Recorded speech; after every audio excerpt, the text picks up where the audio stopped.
Alright, what is up YouTube gang? It's your boy Fridayrandommedia, and I'm back with another video. It's been a little while, but I've been taking my time writing this one, so let's get to it. We're on the lifting and training tip today. It's going to be a full breakdown. I released a 3 years of hypertrophy log a few months ago. I want to say like 6-ish months ago. So I want to go back, review 2024 so far now that we're here in October, and get it cracking. So if you guys want to see more lifting and training videos, comment down below. If not, let me know what fiction, comics, anime, sci-fi, fantasy you want me to talk about, and we'll do some more versus battles and shit like that.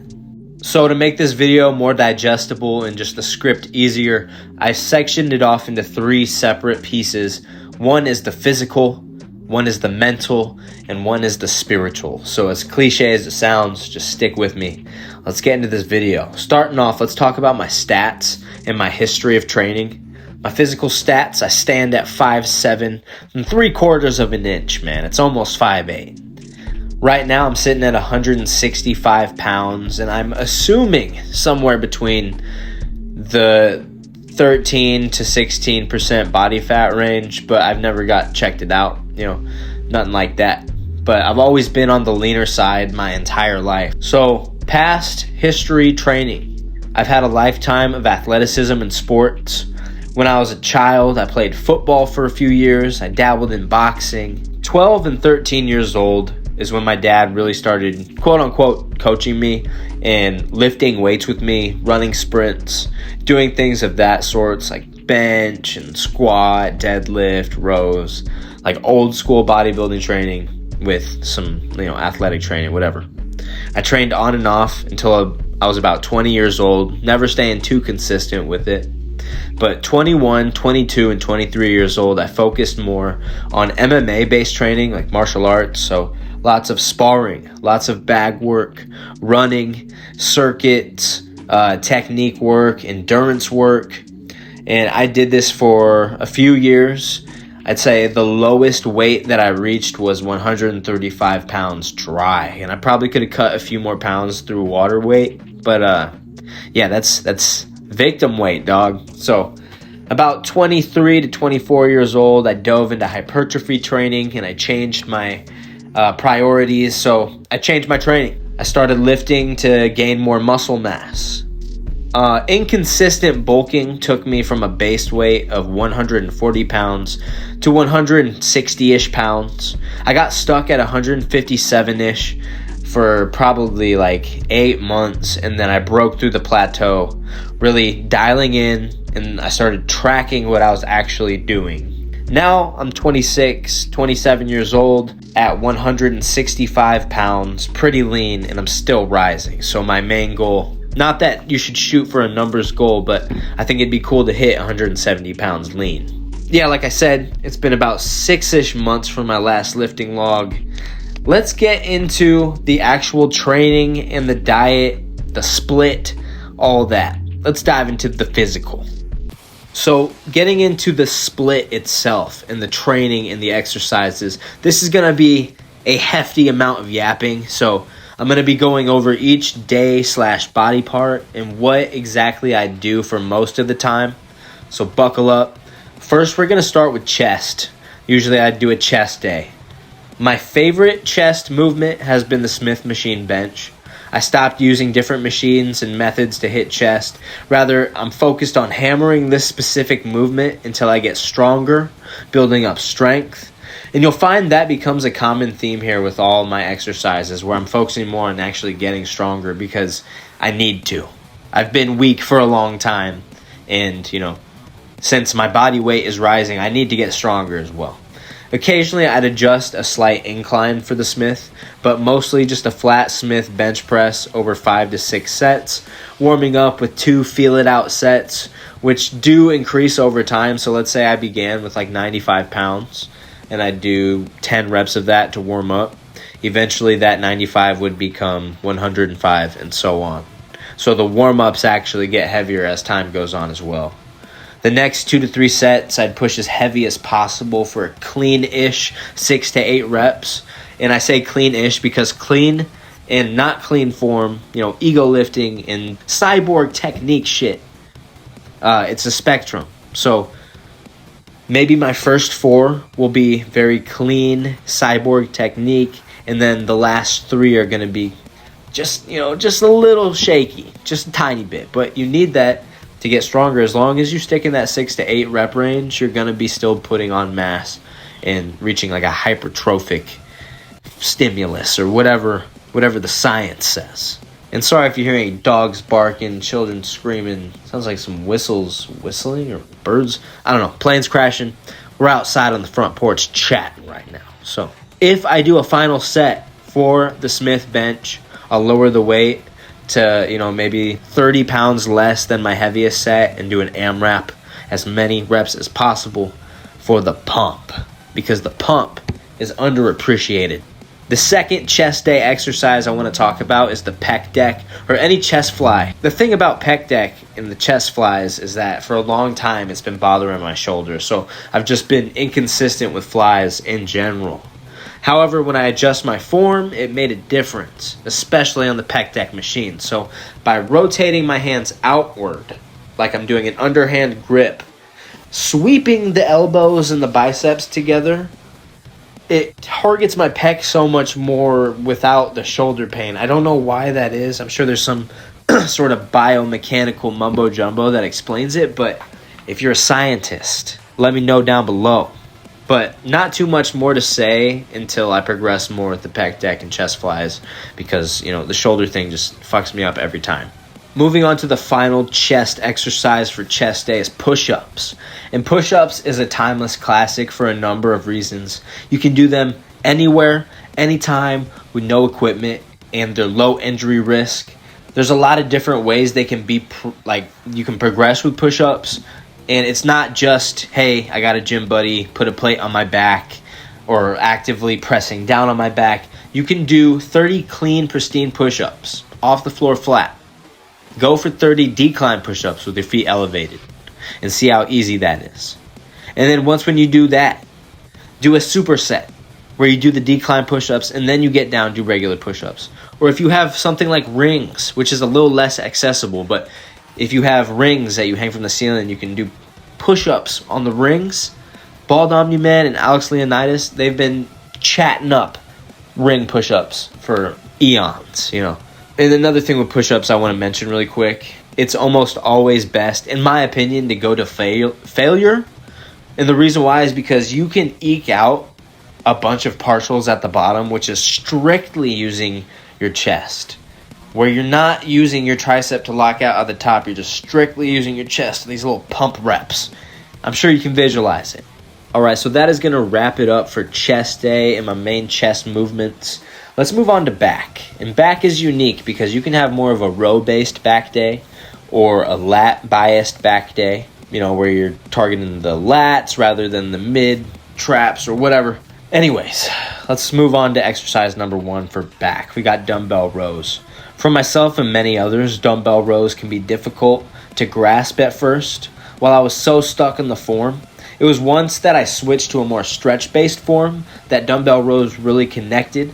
I could row the weight for a solid, clean 6 reps, elbow far back, and then at the very end, with those 2 to 4 final reps, I'd kind of cheat in that stretch position, and you feel your mid-traps just pulling off the freaking bone in the best way. Once I got wrist straps, I realized I was stronger with dumbbell rows than I thought, so it's still a lift that actually excites me because the grip will affect your strength. It doesn't matter how much you train your grip. Any sort of row or anything that requires grip strength, it's going to limit your freaking row, man. Even if it's just an eke of energy that's going to your forearms and your wrist, you want to focus everything on your back if you're training to gain mass. Staying in that clean 6 to 8 rep range while letting myself cheat at the end actually helped me improve my back and improve my strength. Moving on to exercise number 2 for back day, lat pull downs.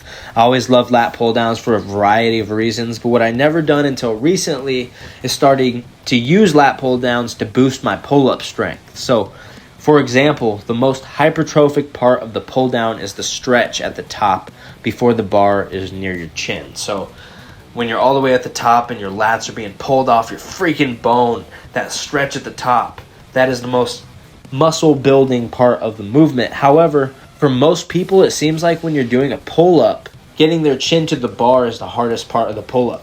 So I've been putting aside some sets, flat pull downs, specifically to hit the bottom portion of the rep, the contracted position, loading the weight, pulling the bar down, repeatedly pumping it, and not letting the bar go above my eye line. It can look super goofy, or chatty as hell. But the reason why is because you're training, the highest part of the pull-up through the lat pull-down, if you catch my drift. It's a chain effect. We're going to actually move on to pull-ups as the number 3 exercise. I don't want to say too much here because it's pretty self-explanatory. Ultra Chad movement, especially if you're strong enough to add weight, add plates. I love to do all different grips of pull-ups. I recommend getting in as many variations to 10 clean reps until you can do 30 clean reps of every variation of pull-up. Your back is going to get bigger. There's no fucking doubt. If you're eating right and doing this shit, it's going to get bigger.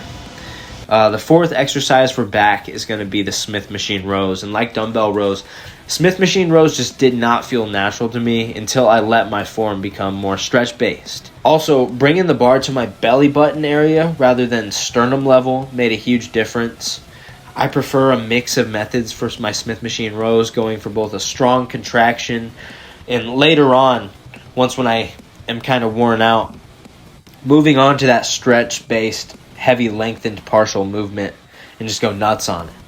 A lot of people neglect their rows, and I used to neglect my rows. And when you really connect with the rowing movement, your entire back just gets swole.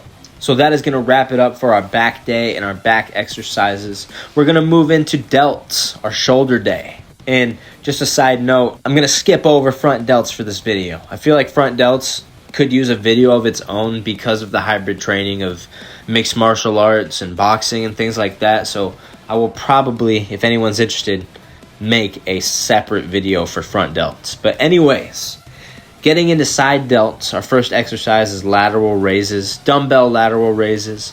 They're a classic lift. We've seen bodybuilders do them since the golden age and still to this day. So I was once a technique cyborg with the lateral raises, but I noticed a change when I let the ego lift. This means lower reps, throwing the weight around, but also being mindful of the negative. So it's not like I'm just fucking horsing up dumbbells. I'm actually throwing them up and then really focusing on that negative and holding them up as long as I can as they fall down, which it might sound goofy and it might sound stupid, but dude, it's been building the strength and it's been building the side delts. I don't know what else to say. If you want 100% optimal, hop on the cables and do lateral raises with the cables. But I found that until they stop growing my delts, I prefer to do it with the dumbbells. Another thing about the lateral raises with the side delts is I'll almost never do them until the last exercise of my workout, because while the side delts don't get that sore and they don't cause as much fatigue, I still think that if you're going to do a bench press or any sort of back exercise or even like a military press, fatigued side delts are going to affect those lifts in one way or another. So yeah, I'll always do them at the end, and then you can do those till failure and beyond. Side delts, they're not likely to get injured unless you're literally trying to force a load into the air. You can just burn out and burn out and burn out into the 30 rep range and still see growth. So that is the side delt portion. Now we're going to talk about rear delts.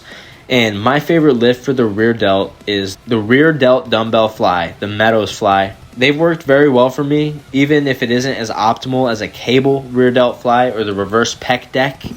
I want to shout out John Meadows. John Meadows always had one of those golden nuggets of information, and doing rear delt flies with heavy weight changed the game for me. Rear delts are often neglected by so many, and it was also neglected by myself, so it was a muscle I knew I wanted to get ahead of early on while I was training. Something I've done to add some stability to this lift is I'll press my ass against a wall, okay? So I'm flat against the wall. And you can really fling the weight around, but also focus on the stability of the negative portion of the rep. Rear delt work is linked directly to stronger pull-ups, rows, a more stable bench press. So if you neglect your rear delts, you are just neglecting areas of improvement and areas of opportunity for other lifts that may matter more to you. I also want to say the important thing with rear delt fly is a lot of people say you can only get the growth from the top portion. I find that doing them at the bottom portion and just burning them out from there with heavy weight, your rear delts burn like crazy, bro. They would not be burning if they're not working. So that is going to cover it for side delts and rear delts. So moving on to our leg day and our leg exercises, starting with quads with Smith squats, Smith machine squats. I've always loved leg workouts. I always feel like my legs have been a strong point in my physique. The thing about Smith machine squats that I like is that it takes away the stability factor and it lets me target my quads more directly. Since I have a little bit of a longer femur bones, or whatever the hip to knee bone is in your leg, I'm not a doctor neither. If I go too deep, my back will inevitably round for whatever freaking reason. Maybe I need to get my ankle mobility up or something. But if I go too deep, my back will round. So elevating my heels paired with the Smith machine lets me target my quads like no other. I noticed some knee pain when I trained legs twice a week. So I started squatting and doing leg day 1 time a week. That pain went away as soon as I switched over. Just constantly hammering your knees twice a week. If you have had knee problems in the past, like Osgood Slaughters or whatever, I found it to be a problem. But 1 day a week, or maybe even if your day is split into 2 days, so you have one exercise one day and then another the other day, that works too. But I prefer 1 or 2 high rep sets and then 2 or 3 heavy sets in a 4 to 8 rep range. I know 4 is quote unquote below optimal for building muscle, but building that strength is going to allow you to get more weight, 4 more reps later down the line. So that is going to cover it for quads right now. Moving on to hamstring curls, and this is another shout out to John Meadows because he really sold me on the hamstring curls, and especially the partials. It gives a huge stretch at the top, which allows perfect excuse to do those lengthened partials and do some ego lifting. Usually, though, I like to do a cluster set with hamstring curls. A cluster set, as far as I know, follows as such. You're going to need to set a moderate weight that you can hit a clean 6 reps on. Take a long 6-second rest, and then do 6 more reps. And you're going to repeat that process until failure. So 6 clean reps, then you're going to take a long 6-second rest, then do 6 more clean reps, and you're going to keep going until you can only do partials. And, if you find that it takes longer than 2 minutes, you might need to turn the weight up a bit. Moving on to calves.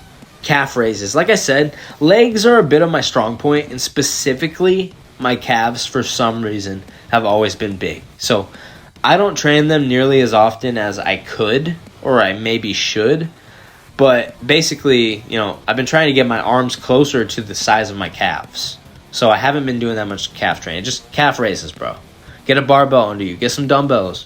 Whatever it may be. Do the calf raises. Now moving on to some arm training. Speaking of arms, we'll talk triceps with skull crushers. And skull crushers, there was a long period of time where I didn't even want to touch skull crushers. I didn't even want to give them another chance because the first time, second time, third time I tried them, it was so uncomfortable for my elbows. So what really changed for me is when I realized, fuck man, I just got to get stronger. I literally just got to get stronger at doing skull crushers. So I upped the weight, kept it in that 8 rep range-ish area, and eventually the elbow pain went away. And that went for elbow pain for benching too. Just focusing on making your triceps stronger will get rid of elbow pain as long as you aren't thrusting it like no other. Sometimes I'll throw in some JM press type reps where the bar will come closer to my eye rather than the top of my head. Both skull crushers and JM press really are doing my triceps wonders. I prefer the 8 to 12 rep range so you aren't completely raw dogging your elbows doing those high weight, low rep freaking sets. Now, moving on to our second exercise, we're going to be talking biceps with dumbbell curls. Timeless, effective, low risk. Bicep curls are nearly unbeatable, easily progressible, whether that's different weight, different rep ranges, or different angles. Lately, I've been going for a 6 to 8 rep range for a heavy set because I want stronger biceps, man. Bigger, stronger biceps is a path to a bigger, stronger back. and more pull-ups, and the cycle just continues. So I find that if you're going to go heavy on curls, doing tricep work beforehand is almost like its own elbow warm-up, so there's not too much concern for joint pain. All I can really truly refer to is my limited experience. Sometimes one type of dumbbell curl is going to feel better than another. Like, for example, arm day, you do standing curls with the dumbbells for your front delts keep on getting involved on the way up. You might be swinging a little too much. This is a perfect time to sit on a bench, set the incline up where you're just barely sitting back, and then do incline curls where your arms begin to feel that disadvantaged position almost behind you in that lengthened, stretched position. And you're going to have to lower the weight for incline curls, but it's going to target your bicep way more direct than like a standing swinging dumbbell curl. However, sometimes it might feel better to use body movement and swinging the weight and just getting that contracting, squeezing pump at the top. You can use all sorts of methods with dumbbells to grow your biceps. Hammer curls, incline curls, spider curls, swinging curls, freaking one-handed concentration curls, whatever it may be. Dumbbells, in my opinion, are the way to go. Okay, moving on to erectors and abs. So we're talking lower back, posterior chain, and our abs, our core. So exercise number 1 for abs, we got hanging leg raises. It's a simple exercise. It's low risk. And all you need is something to hang from. So pretty simple. It's really important to keep the core flexed through the entire movement, whether it's from the stretch to the middle of the swing of the legs or the full contraction where you crunch into it. Otherwise, you're not going to be using the muscles that you want to use, which is your abs. So it should be difficult. In fact, you should go 100% to failure on almost any ab exercises, at least in my opinion. They recover fast. The abs can handle a lot of work in a lot of volume, a lot of frequency, and your abs assist in almost every aspect of lifting and athleticism. So top tier importance. Also, important note is to while you're bringing your legs up, you're doing like a crunch. So you want to curve your back downwards like you're doing a crunch in the air. Otherwise, it's going to be more of an oblique and waist exercise, which you don't want.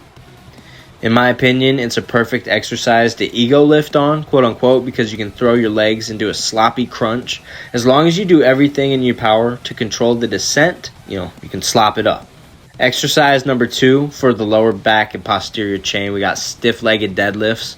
A lot of people would refer to this version as more of a hamstring variation rather than the spinal erectors, but I always feel a similar back connection from both movements, whether it's Romanian deadlift, regular deadlift, stiff-legged deadlift.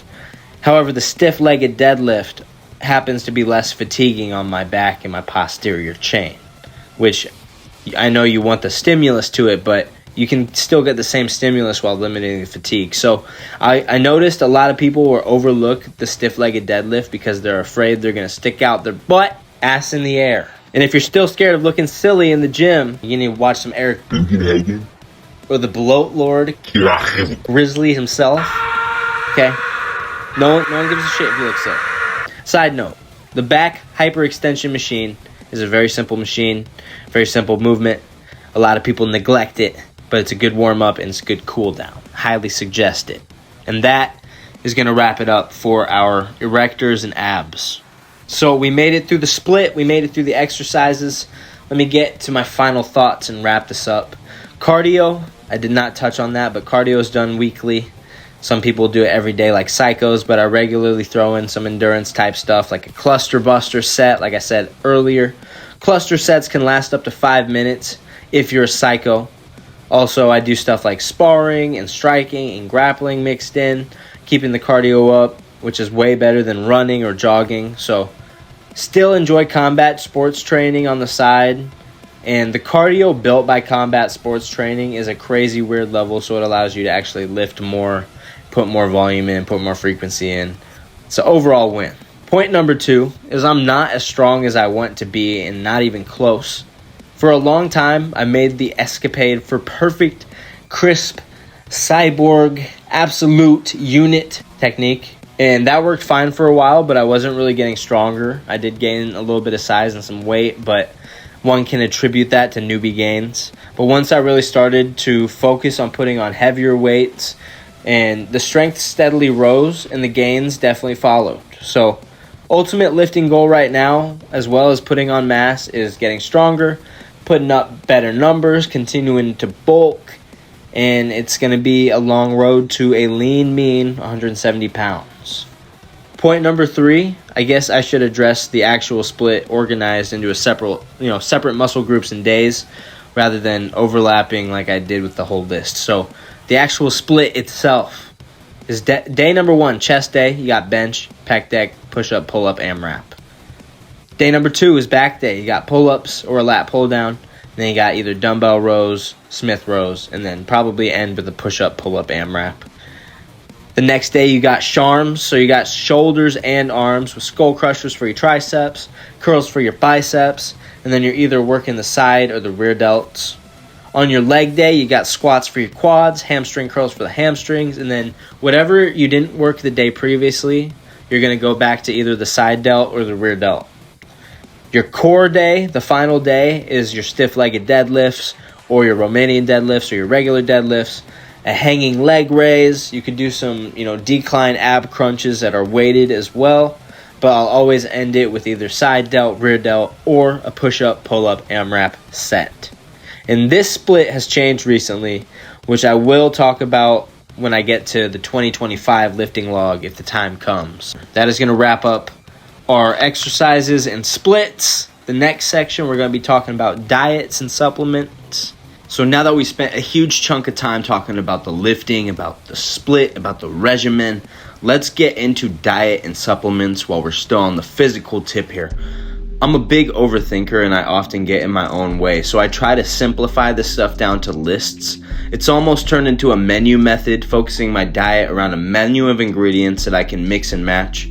So I'll go on to explain the menu and then talk about the meals, supplements, and stuff like that. So the menu method here. There's protein from meats, there's protein from other sources, and then there's carbs, vegetables, and fruits. And then at the very end, I got snacks. So there's 4 columns with different food types here. So a few examples for my protein from meats. We've got beef, we've got chicken, we've got seafood, we've got turkey, we've got pork. And you can kind of use these differently with what goals you have. So like beef, great for bulking and cutting. Chicken, good for bulking. Seafood, great for cutting because it's very high protein, very low calorie for the most part. Turkey is the same way, very high protein, low calorie, great for cuts. And pork you can actually use for both, like if you're going to do pork chops. I even eat bacon in almost every morning. From protein from other sources, we've got beans, chickpeas, all sorts of different beans like that I throw into meals. We've got dairy like your milks, your yogurts, your cheeses. We've got eggs, a classic when it comes to protein. We've got peanut butter, which has a lot of fat in it, but peanut butter is a great source of protein if there's nothing else, man. And then, of course, we've got the protein powder. Moving on to carbs, which also contains veggies and fruits. I should probably split it into 2 different lists, but carbs, we've got rice, we've got pasta and noodles, we've got bread, we've got tortillas, we've got oats, and we've got potatoes. Rice, you can use that to bulk and cut. Pasta, noodles, bulking and cut. Bread is a very good tool for bulking. You can make sandwiches and add an extra 200, 300 calories with just 2 slices of bread. You got tortillas, which are good for cutting if you want the bread aspect, but keep it on the lower end of calories. Oats are going to be your friend, whether you're bulking, cutting, whatever it may be. Oats are always going to be your friend. And potatoes, specifically good for cutting. Very low calorie, good potassium, and it'll give you that energy to get through your workouts and to get through your day, period. So as I was saying, I should probably break this up into 2 different subcategories here, but we've got fruit and vegetables. For our vegetables, pretty self-explanatory. We got our greens, spinach, broccoli, lettuce, throw in some bell peppers, lots of vitamins, different colors for bell peppers if you're looking for a nice presentation of your meal. Also got arugula. Any vegetable is going to be a good vegetable to throw in. I like to throw in peas and carrots to a lot of my meals, like mixed together. Even corn, it isn't as much of a vegetable or whatever. Some people, I don't know what the fuck people call it. Grain? I don't know. But mixed corn, peas, carrots, It can be as simple as that.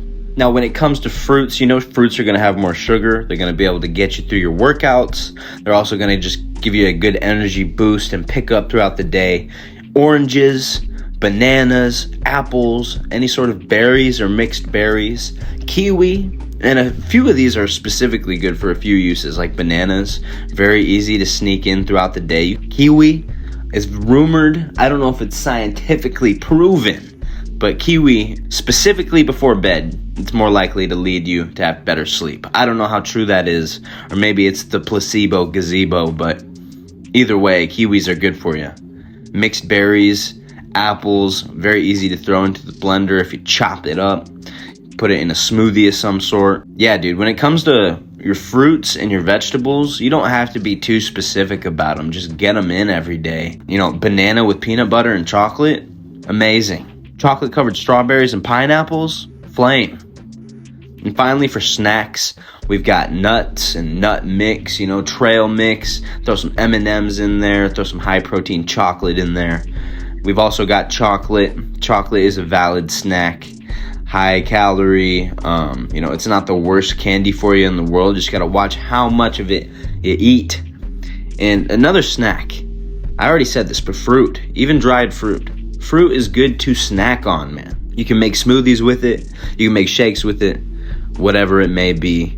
Do not skip on your fruits and vegetables. I don't know how many freaking times I gotta say it, man. So that is gonna wrap it up for the list of foods as far as the menu method goes. But I want to give y'all some examples of the meals and supplements throughout the day, almost like a full day of eating type thing, but I'll throw in the supplements that I take in as well. So for my first meal of the day, it's breakfast. It's usually the pre-workout meal. I've got my oatmeal, which is carbs. It's going to give you energy. Got the banana, which is carbs, and it has some good sugars in it. Don't be afraid to get your fruits in. And then I usually eat half a pack of bacon or so, protein, some fats, some extra energy like that, some extra taste in the morning. As far as supplements go, pre-workout supplements, you've got your pre-workout powder. I throw in some potassium salt as well. And then for the past 3-ish months or so, 2-ish months or so, I've been taking creatine every day. Started out with 5 grams, moved on to 10 grams. And I think it works pretty freaking well. The strength's gone up. The mental health isn't suffering as badly, which could be attributed to many different things. But I'm also looking more full. It's working out well. For my intro workout meal, it's less of a meal, more of just a little snack. So during my workout, I'll usually have a snack bar of some sort, whether it's a granola bar or a protein bar or a multigrain bar, whatever it may be. And then I'll also suck down a Gatorade. And that's usually like anywhere between 400 calories in one workout session, depending on the bar and the Gatorade you drink. So the bulk goes even throughout the workout itself. Talking my post-workout meal, usually it's lunch of some sort. Something I like to do here, you take a lot of ingredients that make it simple and you make a nice meal that doesn't look so simple. So let's say you got your bell pepper. It's your carb, it's your veggie. Cut it open, hollow it out. Pack some rice, pack some meat, pack some pasta sauce up in there. You got a stuffed bell pepper with meat as your protein, whether it's beef or chicken. You've got your rice for your carbs, for your energy, and then you've got your bell pepper for your vegetable, pasta sauce for extra stuff. You know what I'm saying? Like, it's not that complicated of a meal. You just got to get after it and do it, and then you've got meals for like the next 3 days. Something I'll take supplement-wise with my post-workout meal is my daily vitamin.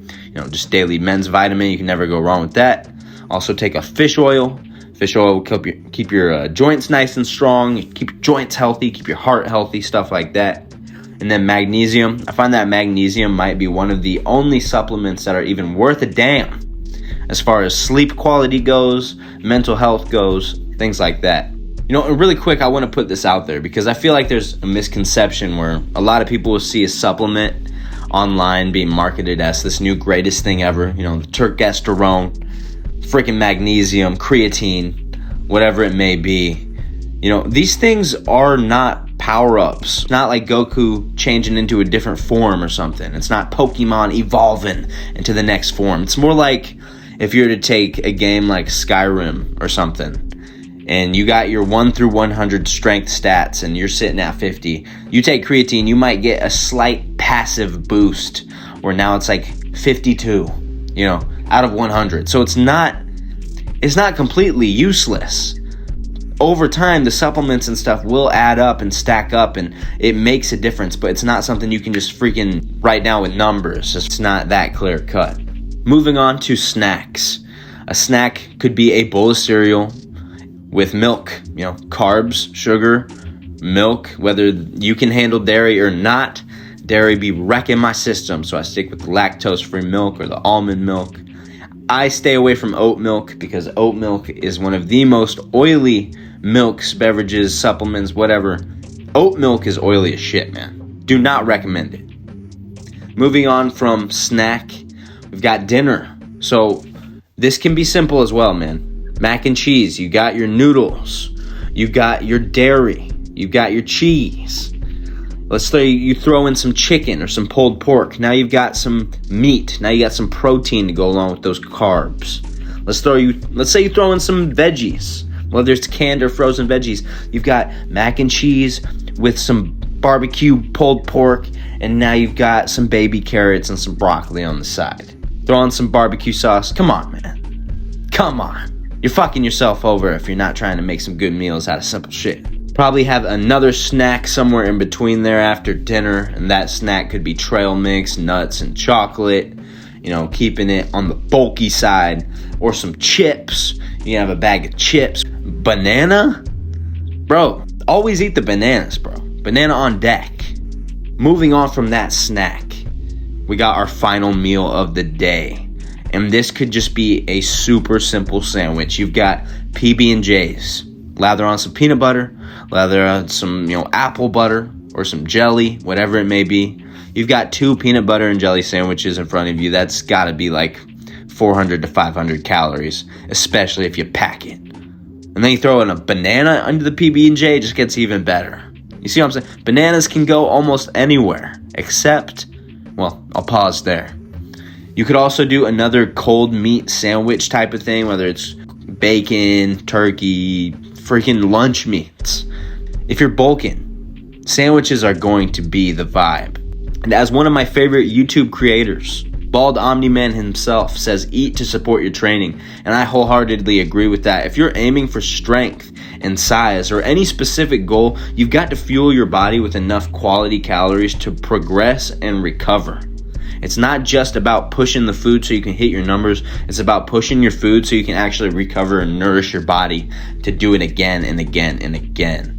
Going over the meal prep. If you are someone who doesn't have time to cook any quality meals at any point of the week, but it's something that you want to be better about, something is going to have to change in your schedule. If you have a family, maybe that means upgrading everyone's diet to something healthier or something that more so matches along what you're doing, so you're not cooking several different meals for everybody in the freaking house. Maybe you're working several jobs and spend a lot of time sleeping to manage your energy and just survive. And in this case, prepping snacks like trail mix, granola bars, protein shakes is ideal, and it's not as time consuming as actually cooking meals. Either way, though, I would usually recommend you find 2 periods of the week to meal prep at least.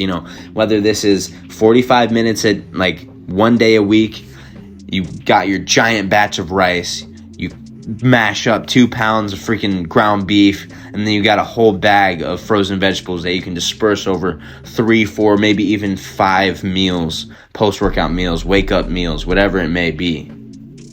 A super cheap, easy, quick-to-make meal that can last for days is a simple spaghetti with meatball meal. Another might be a heavy chicken Alfredo, even a few days worth of homemade hamburger helper. Some of this stuff is really easy to do, guys. You don't have to be Master Chef Gordon Ramsay up in here with it. You can be the hassling and slasher, just floating around the kitchen for 30 minutes and make something beautiful for about 5 days. So I hope this helps some of you guys out.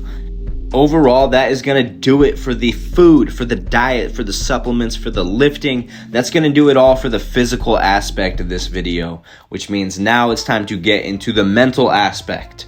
We're going to be talking about habits. We're going to be talking about sleep. We're going to be talking about realistic scheduling and what that entails. So stick around, drop a like, let's dive in.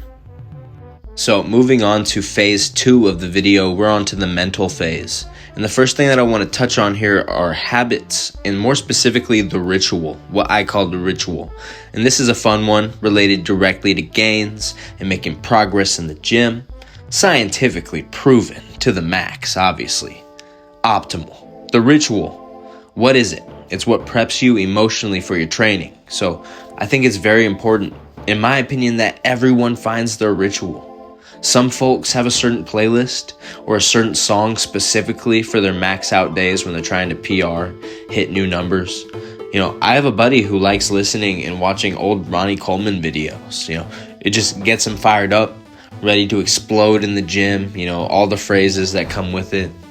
Lightweight, baby, yeah, buddy. And this works for David Goggins. It works for any, I used to like watching Gary Vaynerchuk videos sometimes, just got me amped up.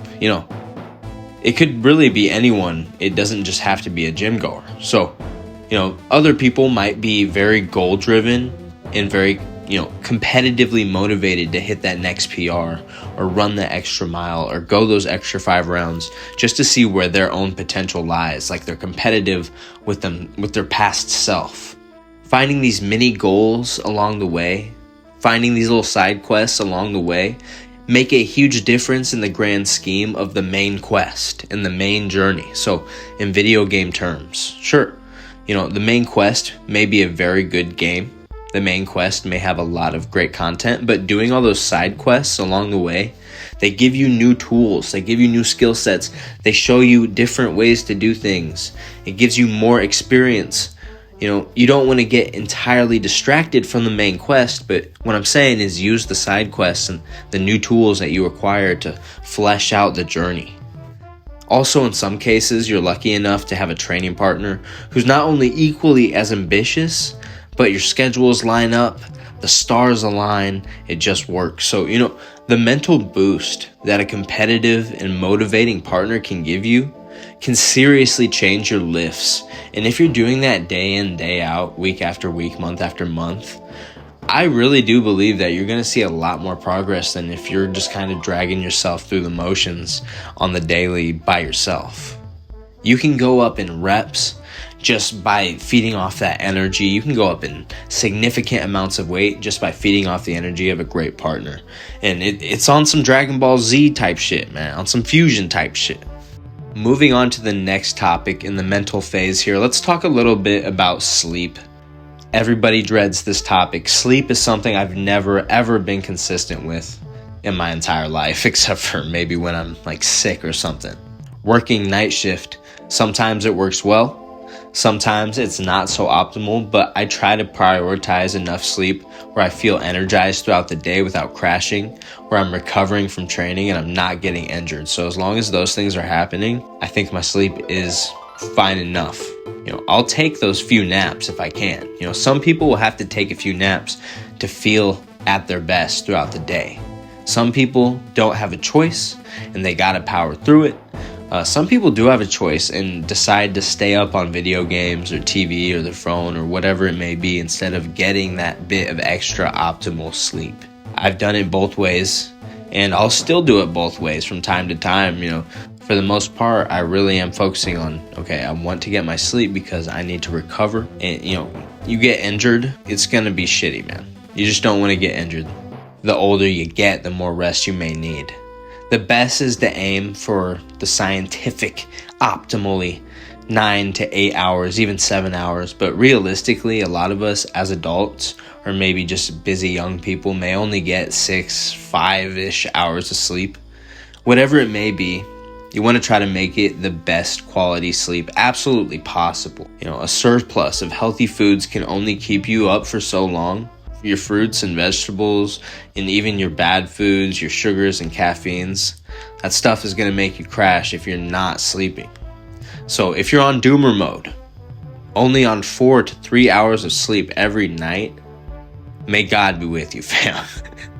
May God be with you. If you want not only gains for your physical body, but mental clarity and emotional stability, you are going to have to force change in your lifestyle somewhere and get more sleep. I've been there. where I was getting only 4 to 3 hours of sleep, and that was back in my, late teens. You can't survive that way, man. You literally get sick, and you're not going to be making gains, whether that's physically, mentally, or spiritually, and even financially. You're going to be digging yourself a hole. Maybe that means only training 3 times a week. Making that training time quality, and then the bonus of having more quality sleep will do nothing but favors for you. And I really am speaking from experience here, so that's my rant on sleep. Now, moving on to the final bit of the mental phase, we're going to talk about realistic scheduling. And realistic scheduling is much easier said than done, but it's literally most necessary for responsible adulthood, and also if you want to advance in other areas of your life like lifting, training, scholarship quests, if you're an aspiring actor or writer or anything of the sort. A big part of realistic scheduling that I want to talk about is saying no. Many of us, including myself, are people pleasers, and we're afraid to turn down offers.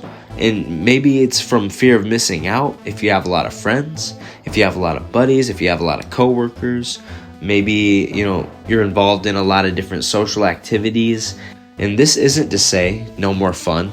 This isn't to say no more drinking responsibly, no more all-nighters, no more concerts, no more games. But it's about balance. It's about knowing when to put a cap on it, knowing when you need to get your sleep, knowing when you're going to regret it in the morning when you need to go to work. Know when to hold yourself accountable. We want to be our best inside and outside of the gym. That means saying no when we need to say no. Another thing is saving time in the gym itself. Because for most of us, probably our life doesn't revolve around the gym. We have other hobbies, we have family, we have other social things maybe going. We got work, we got school, whatever it may be. So let's talk a little bit about saving time in the gym. I'm going to give y'all a few tips here. So number 1, supersets.